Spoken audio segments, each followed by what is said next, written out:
But first up, he is a longtime confidant of our current president and now author of The Making of the President, 2016, How Donald Trump Orchestrated a Revolution, Donald Trump's albino assassin, Roger Stone.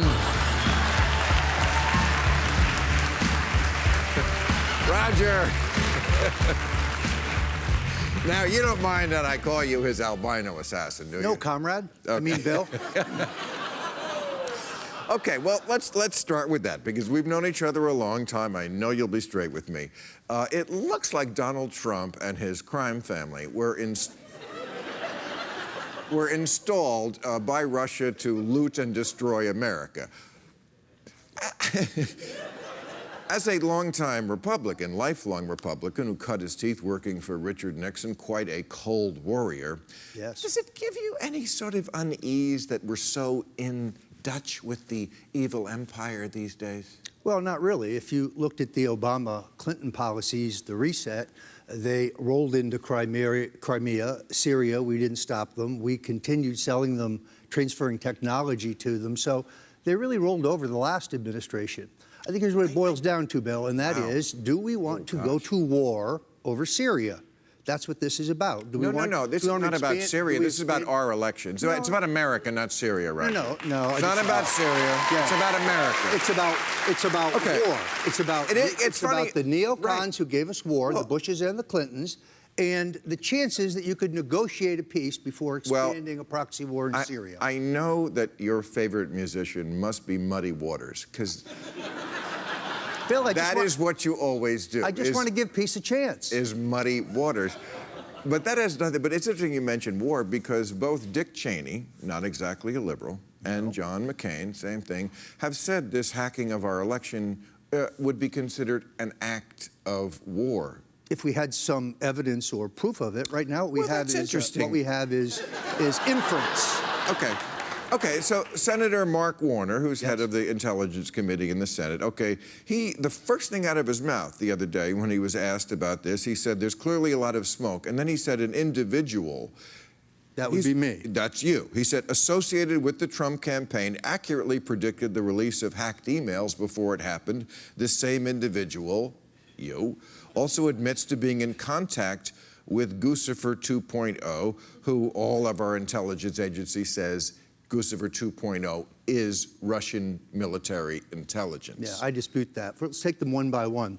First of all, I have never said that I had advanced knowledge of the hacking of Podesta's emails. There's no quote from me. Well, you said his time in the barrel is coming up. And there's been over 100 stories written from that time to Election Day about his business dealings in Russia, bank deals, gas deals, and others. That's what I was referring to, including a long piece I wrote on myself on October 13th. Okay, but this Guccifer. The inference that Guccifer, that my Twitter exchange with Guccifer constitutes... Well, not Twitter, direct mail. No, direct mail within the Twitter system. Okay, but it was not supposed to be public. But it is public because because you chose to make it public. I released it all. No one else released it. I released it. I don't think that's true. That is absolutely true. I think you released it after it became public. I released it after it became known it existed, which could only be known. Okay.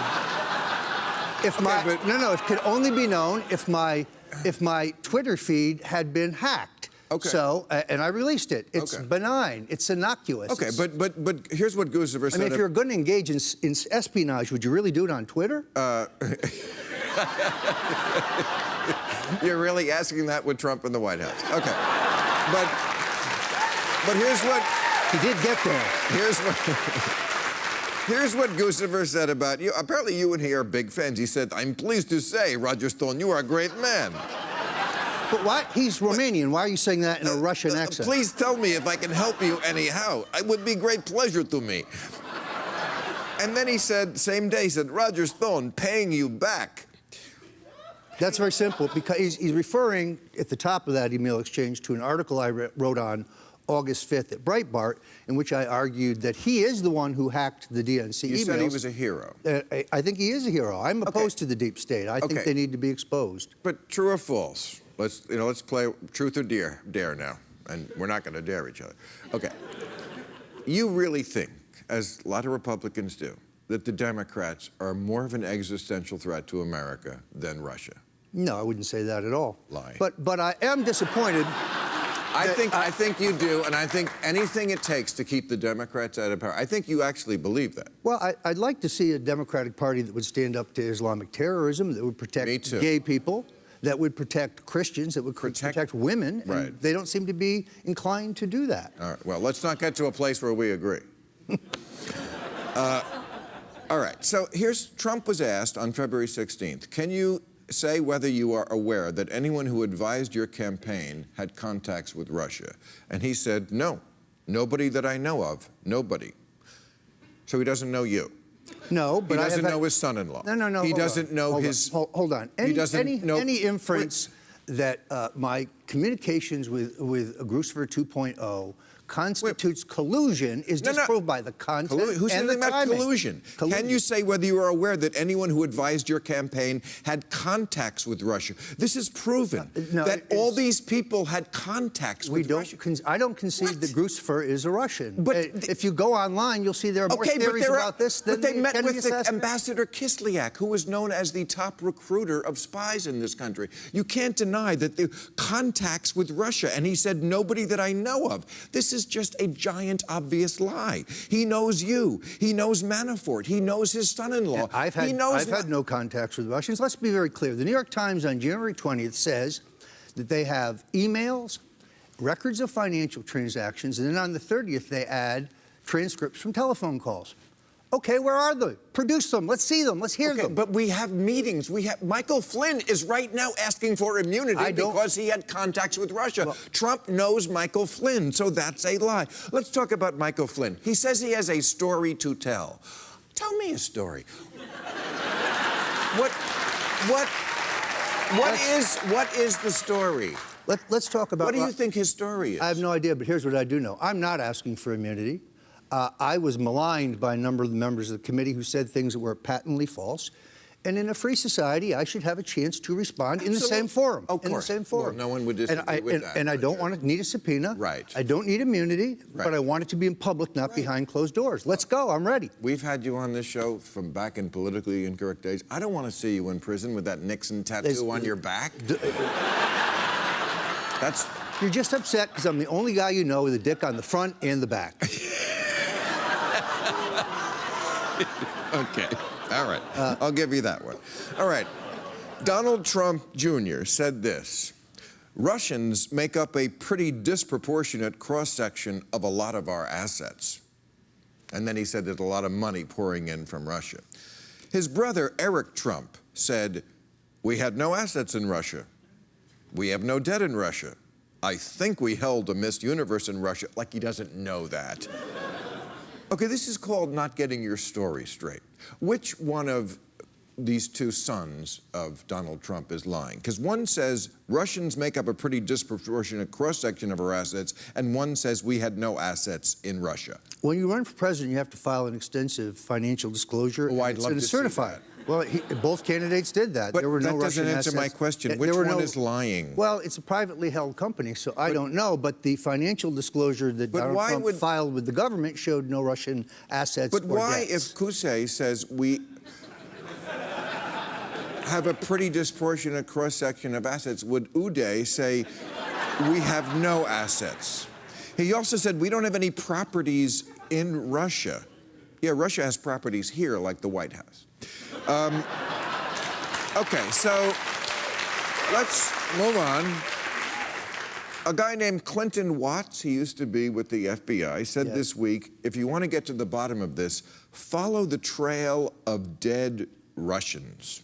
And there have been a lot of dead Russians lately, people who have knowledge since all this came out about the hacking and so forth. Now, you don't really plan to sit there and tell me Putin wasn't responsible. A guy was thrown out of a window. That doesn't happen just because he slipped on the butternut. Well, we had a defense secretary Forrestal that happened to. So, look. What? The answer here is full disclosure. Let's let the president order the release of all documents pertaining to alleged collusion with the Russians. But you said you yourself were poisoned. Yes, I think I was. And you're on their side. I'm not on their side. I'm that's a right. patriotic American. I forgot. Look, Okay. I understand. But why were you poisoned, Roger? Because I think a lot of people would not like me to testify because I will put the lie to this Russian myth. I never had any contacts with the Russian state. To my knowledge, no one else in the campaign did. I think perhaps the Democrats could get over the fact that they spent about $2.5 billion. Trump spent about $278 million. And they lost. Okay, but that's what this is really about. Well, they won, but yes, by the Electoral College, I agree. You mean by the popular vote? Yes, by the popular vote. Okay, but a guy you do talk to is Donald Trump. From time to time. From time to time. Okay, you know, when Donald Trump says, I'm hearing, that's you. You think? I think it is. I don't think, I mean, you have been on this guy's side since 1988. Nobody puts words in Donald Trump's mouth. No, but they put thoughts in his cotton head. Well. And it's not that hard to do. He just won a historic election for some reason. And the reason is not Russian collusion. Certainly that was in the mix. We found out this week that 1,000 Russian trolls were putting fake news stories about Hillary Clinton out there. Who told us that? The CIA?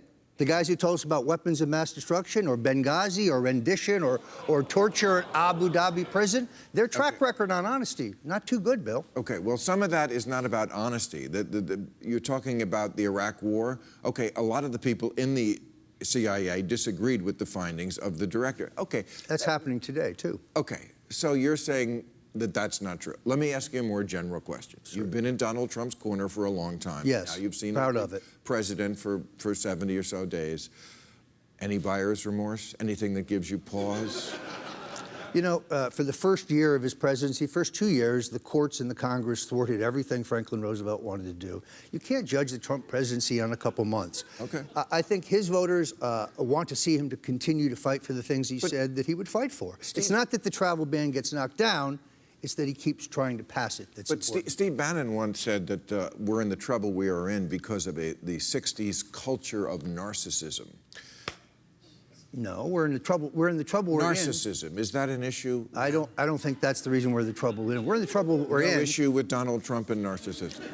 I don't think that's the overriding national problem. We're in the trouble that we're in because the Bush, Clinton, Bush, Obama continuum, the neocon continuum, has gotten us endless war, erosion of our civil liberties, massive debt and spending, spying on us, and a foreign policy that's incoherent. All right, let's end on a positive note. There's an issue we agree on, another one, marijuana. Yes, you think Jeff Sessions is wrong? Completely wrong. To be such a hard ass on marijuana. Is that because you yourself are a Roger Stoner?